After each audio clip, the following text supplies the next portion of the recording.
Hello students, आज हम उत्तर वैदिक काल के बारे में अध्ययन करेंगे।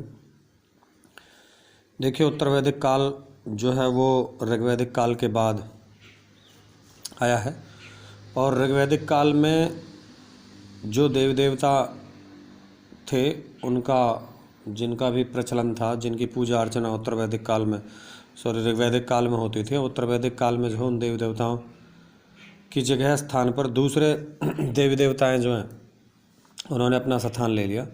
सबसे पहला नए देवता उत्तर वैदिक काल में ऋग्वैदिक काल में पूजे जाने वाले देवी देवताओं का महत्व जो था वो कम हो गया और उनके स्थान पर दूसरे देवी देवताओं ने स्थान जो है वो ले लिया। जैसे अगर ऋग्वैदिक काल की अगर बात की जाती है तो ऋग्वैदिक काल में जो सबसे बड़ा देवता जो था वो वरुण था। अब उत्तर वैदिक काल में वरुण देवता के स्थान पर जो ब्रह्मा ने उनका स्थान ले लिया कि उत्तर वैदिक काल में ब्रह्मा जो था वो ब्रह्मा सबसे सर्वोच्च या सबसे बड़ा देवता था।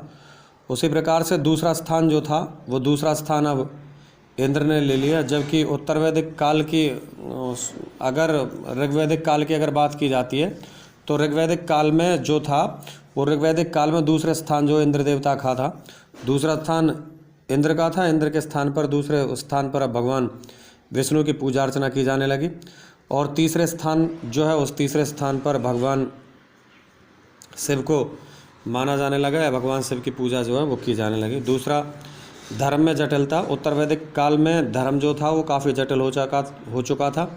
अगर ऋग्वैदिक काल की बात की जाती है तो ऋग्वैदिक काल में धर्म में जटिलता नहीं थी। ऋग्वैदिक काल में जो आर्य जो थे उन आर्यों का जीवन बहुत ही सादा और पवित्र था, लेकिन यहाँ उत्तर वैदिक काल में धर्म जो काफ़ी जटिल हो गया और उत्तर वैदिक काल में प्रत्येक व्यक्ति को जो जन्म से लेकर और मृत्यु तक कम से कम 40 संस्कार जो थे अवश्य मानने पड़ते थे या 40 संस्कारों को जो अवश्य ही करवाना जो है वो पड़ता था।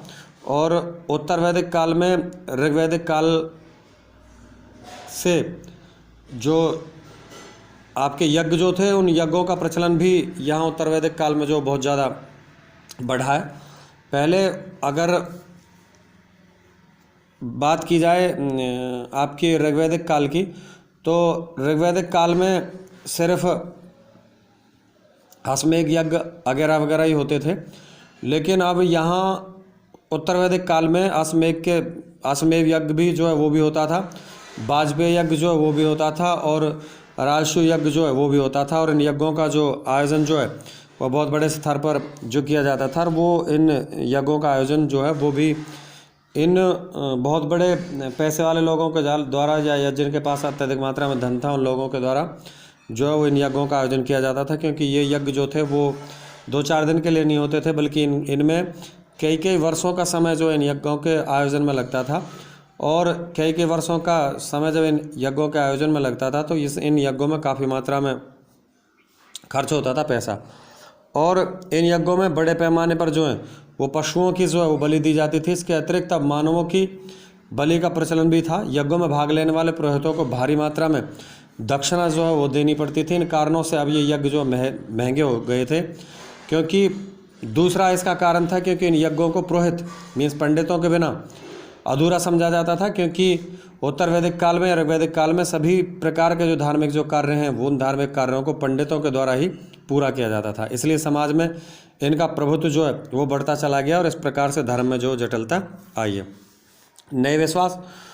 उत्तर वैदिक काल में नए धार्मिक विश्वास जो पैदा हो गए और अब तक तो लोग जो हैं वो सिर्फ पूजा अर्चना पर ही ज़्यादा ध्यान देते थे, लेकिन अब पूजा अर्चना के साथ साथ जो लोग जो थे उन्होंने तप पर भी विशेष ध्यान दिया है। क्योंकि अब इन लोगों का मानना था कि जब तक शरीर को अधिक से अधिक मात्रा में कष्ट नहीं दिए जाएंगे तब तक जो है वो मन पर नियंत्रण नहीं रखा जा सकता।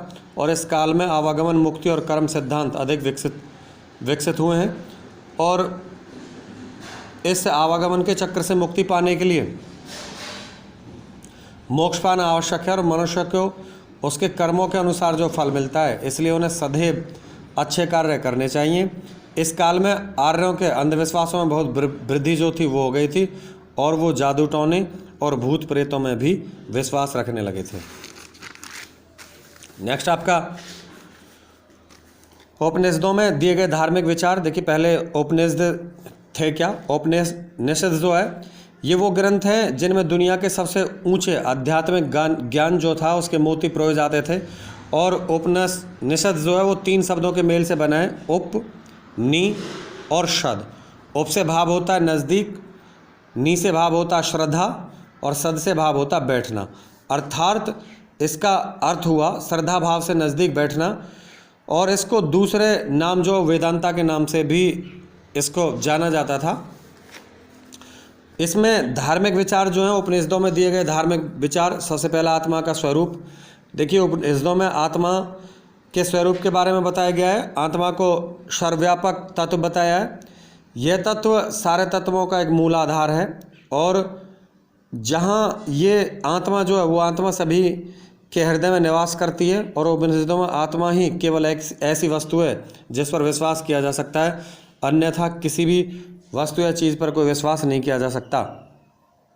उसके बाद ब्रह्मा का स्वरूप। ब्रह्मा संस्कृत भाषा की ब्रह धातु से निकला है। संस्कृत भाषा की ब्रह धातु से निकला है ब्रह्मा। और जिसका अर्थ जो है वो है उगना अर्थात बढ़ना। जिसका अर्थ उगना अर्थात बढ़ना है।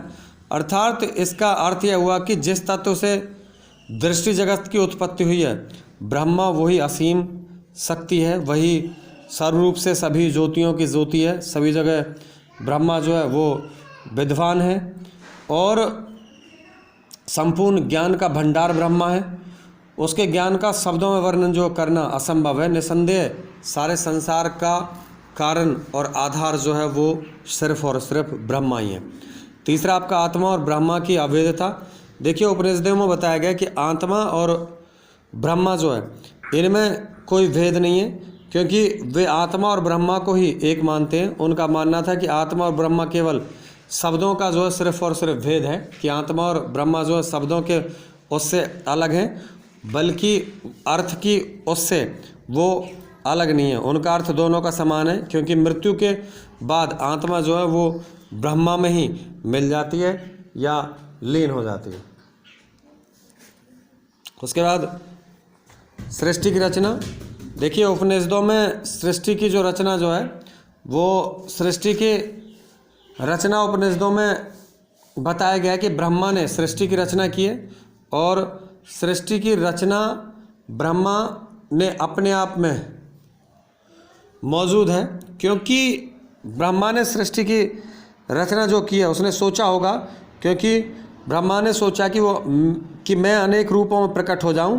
अर्थात परिणाम स्वरूप जो ब्रह्मा ने तेज पैदा किया, और तेज पैदा होने के बाद ब्रह्मा ने संकल्प लिया कि मैं अनेकों रूपों वाला हो जाऊं। और इस तरह से ब्रह्मा जो था वो अनेक रूपों में परिवर्तित हो गए। इस तरह से सृष्टि की जो है वो रचना हुई है। कर्म सिद्धांत में विश्वास। उपनिषदों ने कर्म सिद्धांत में विश्वास जताया ज़्यादा। उनका मानना था कि प्रत्येक मनुष्य को अपने कर्म के अनुसार उसका फल प्राप्त होता है। मनुष्य जैसा कर्म करता है उसको ऐसा ही फल जो है वो प्राप्त होता है। मनुष्य अपने कर्मों के अधीन है। हमने पिछले जन्म में जैसा कर्म किया था उसका प्रतिफल अवश्य हमें इस जन्म में मिलेगा। इसलिए हमारे जीवन में सुख अथवा दुख जो आते हैं, इन सुख अथवा दुखों का आना हमारे कर्म का ही प्रतिफल है। नैतिक गुण। उपनिषदों में नैतिक गुणों पर विशेष रूप से जोर या बल दिया गया है। उपनिषदों में नैतिकता दिखाई गई है, जैसे आपका हमेशा सदा सत्य बोलना, सादा और पवित्र जीवन व्यतीत करना, दूसरों के दुखों को अपना समझना, लालच बुरी बला है इससे दूर रहना, और अपने धर्म का जो है वह हर हाल में पालन करना, ये सारे नैतिक गुण थे। उसके बाद माया। देखिए उपनिषदों में माया जो उस माया का विरोध किया गया है। और उपनिषदों को मानने वाले, उपनिषदों की स्थापना करने वाले जो लोग जो थे, उन्होंने जगत और उसके प्रत्येक प्रकार के पदार्थ जो हैं जगत के प्रत्येक प्रकार के पदार्थों को उन्होंने माया बतलाया है।